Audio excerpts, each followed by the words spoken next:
Hey guys, in today's video I'm going to show you how we beat that hard counters in top ladder. If you guys know it, feel free to press the like button and for sure also to subscribe to the channels if you don't want to miss any kind of this gameplay anymore. Now I wish you a lot of fun with the video.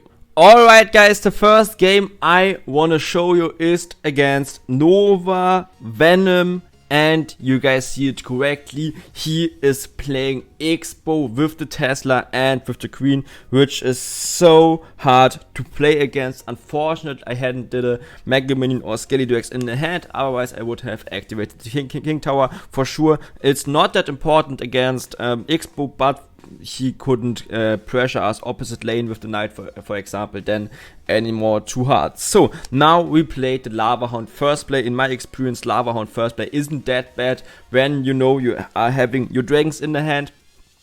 So for sure we are going in with the dragons behind that. You guys can see actually it's getting boosted, or the Lava Hound is getting boosted, so our dragons are completely at the or behind our our Lava Hound. So you guys can see how we actually managed to beat him. We just played the Lava Hound, we just played the Skeletor behind then, and then the balloons. So in my experience it's important to go in with Lava Hound first play, but for sure just in case you are having your dragons in the hand, so you can actually do the same thing as I did right now. So playing now a tombstone for sure. I know he couldn't punish us actually, to be honest. So now I'm going again with the Lava Hound for sure, a little bit higher, and now I'm going in actually with the dragons behind that for sure. I know he is having now his fireball in the hand, but I knew it wouldn't be really the tower when I'm just going in with fireball with the zap right now.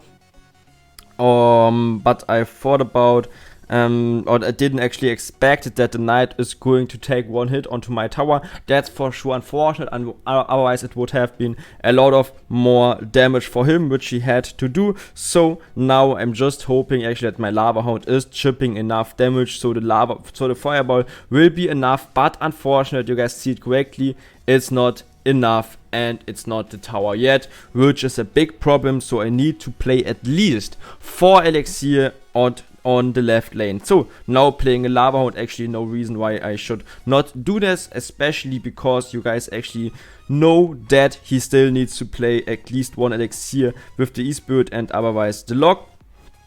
So I'm just keeping in, especially I know he is not having the Queen, he's not having the fireball, so I'm just keep spamming in. I'm also playing the fireball at the left lane, also going in with the zap, so the tower is actually resetting, so my Mega Minion is surviving. And now it's just time for the next tombstone in the back. And you guys see it correctly, I still need to play, unfortunate for sure, 4 elixir on the left tower. So I need to play a Valkyrie, I need to play a Mega Minion, otherwise I wouldn't have been able to cycle fastly enough. And now I just know, Carl, you have to punish. Carl, you have to always make pressure, so he can't build a huge Expo Tesla bridge push at the bridge actually. So playing the next zap, playing the next tombstone, for sure a Lava Hound right now in a game situation like now wouldn't have been the smartest way, because then you just would have played Expo Tesla at the bridge and my tower would have been down. So playing actually the next Queen, playing the next Skeletor, and you guys see it correctly, not going again in with the next Lava Hound, just playing the next tombstone in the back, because always when I would have played the Lava Hound I would just have lost, because Expo is actually doing pretty fast, just some 1000 damage onto my tower. But now Tears coming in the Lava Hound to tank for the Queen. Also the Valkyrie is going in. Luckily the Valkyrie is fastly enough, so I know he's having no fireball in the hand, which is so important for sure against the puppies. Also my next LOON is coming into the pocket, zapping that, and so he needs still to play fireball. Don't know if it was needed, but for sure my opponents are doing some mistakes when I am able to win against Expo. So now the next Lava Hound is going in, plus the next Dragons, because I can't do that, because I know he isn't having the Fireball in the hand. Otherwise, don't go in like that, guys. Don't go in like that. Trust me, he just placed a Fireball onto that, and it would have been a tower. But now you guys can see the Drake is dealing so much damage. He is failing, unfortunately not, or he is not focusing onto my balloon. And yeah, that's how he managed to win against Xbo, guys. Alright guys, the next game I want to show you is against this lock bait player, and it's insanely hard to win against lock bait, especially with a fast cycle, especially with the Dart Goblin. And I also failed the Fireball at the beginning, but somehow I was still able to win that. In my opinion, you guys can write me lovely your opinion down in the comments, but in my opinion it's even harder playing against lock bait. With the Dart Goblin I prefer playing against the Princess. So now the Lava Hound is pretty smart, is tanking for the Dart Goblin for sure. Now the Inferno Tower is going down, and for sure you always know my trick, just go in with the balloon, because he needs to play at least one more elixir than then you spam it onto the balloon. So always just go in with the loon, and that's it.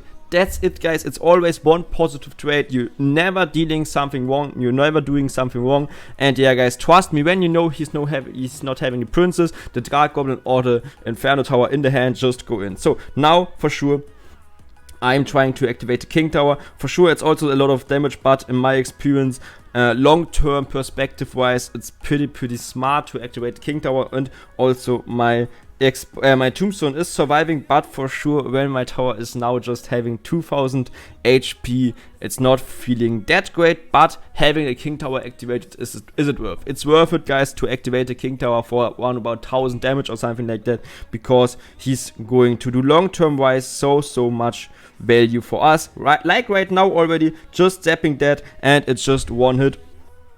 And the second tip I want to give you guys against lock bait is to always go in with a Tombstone behind the tower. That's so smart, guys. He isn't having anything against that. He could play at least a rocket against that, and for sure when he is playing a rocket onto your Tombstone, you just can't punish him. So also this is not correctly, he's going to lock that. So for sure the Dart Goblin is dealing some damage onto us. And now the next tip is, don't go in with a Lavaloon push, guys. Don't go in with a Lavaloon push when you know he's having a rocket.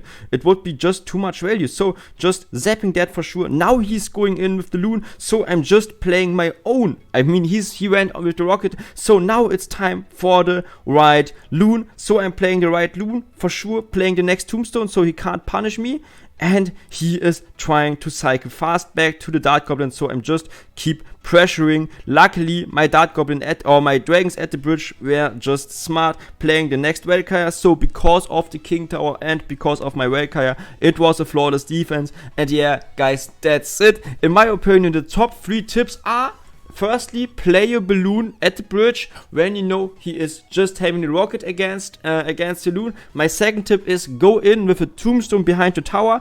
And my last tip is just go in with a lava rocket, with a lava Skellydrax push, with a lava Mega Minion push, and when the rocket is out, just go in with the loon at the bridge. Alright guys, a next matchup which isn't really that hard, but I'm also losing it oftentimes. And when I did actually the last video, I read for sure as always your comment, guys, and you guys said, hey Carl, please do a Piggies matchup in the next video.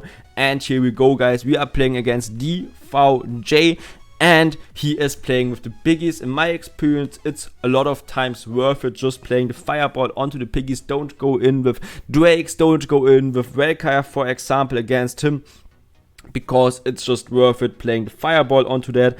And then when the Earthquake is out, you can, guys, for sure go in for the Tombstone. Unfortunate, this time he is doing a small mistake, and I can, guys, spoiler you already, but I didn't had a better gameplay. And for sure this is showing you guys how you should play it normally. For sure, when you know he is not having no Tombstone in the hand, you just, guys, can go in. Now I played the balloon, now I played the Dragons, and you guys see it correctly, he is failing his cannon. Unfortunate, because I can actually go a little bit back, because you guys can see right now that I actually pulled the balloon a little bit at the right because of my Lava Hound, so he failed his cannon. That's for sure a free win already. When he's failing his cannon, it's already a free win. So playing just the dragons for sure. When he's actually making the queen invisible, the dragons are going onto the cannon. Now I'm zapping that, and you guys see it correctly, the balloon is going to take the whole tower down.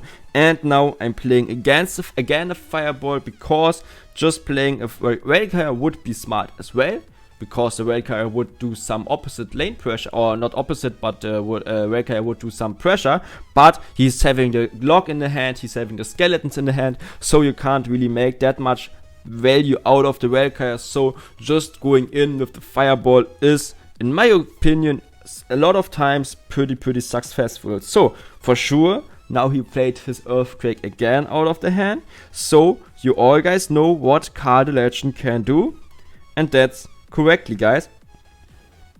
CarlTheLegend is just waiting until he's going in with the next push, because I actually had the feeling to just have to defend some seconds more. Actually, to be honest, just 60 seconds more. So Mega Man is going in right now, and where the rail carrier is coming, Lava Hound is going in front as well. And now I'm having the rail carrier ready. Rail carrier is ready also.